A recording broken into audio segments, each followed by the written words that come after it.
All right, today we are going to talk about can liners, and we don't want you to make this mistake. We have all these are oversized and they're wasteful. Here's a 38 by 60 can liner that's on a 44 gallon.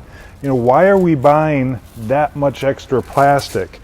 32 gallon. How often do we see office waste bags with the bag coming down, almost hitting the floor? There's no reason for it. And the most abused garbage can is the 32 gallon Slim Jim. But this is, it just brings a tear to my eyes. So what we're going to do is we're going to talk about the right material and the right fit for your can liner program.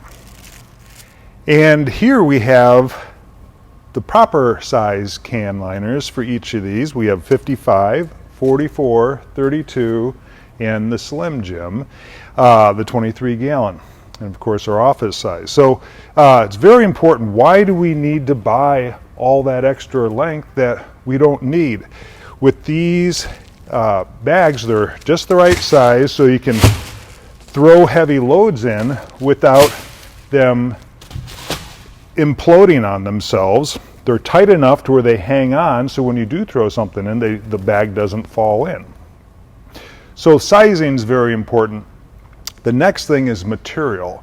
There's basically two types of material. There's high density and low density.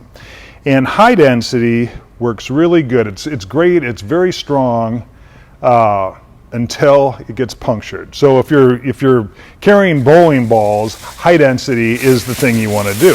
It's crinkly, however, and very, very strong. However, once it gets punctured, it rips very easily. So it's not the bag to use for pokey type waste.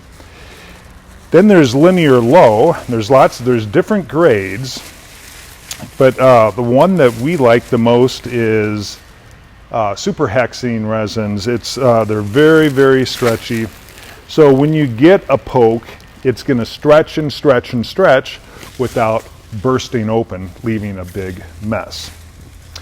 High density, however, when you have light duty trash going into a small can liner, most of the time we don't need a stronger linear low bag. So we use high density just for cost savings, and works out fine. So there you have it with the size and the material for you, and what we invite you to do is call or come on in and we'll help you pick the right can liners for a great can liner program.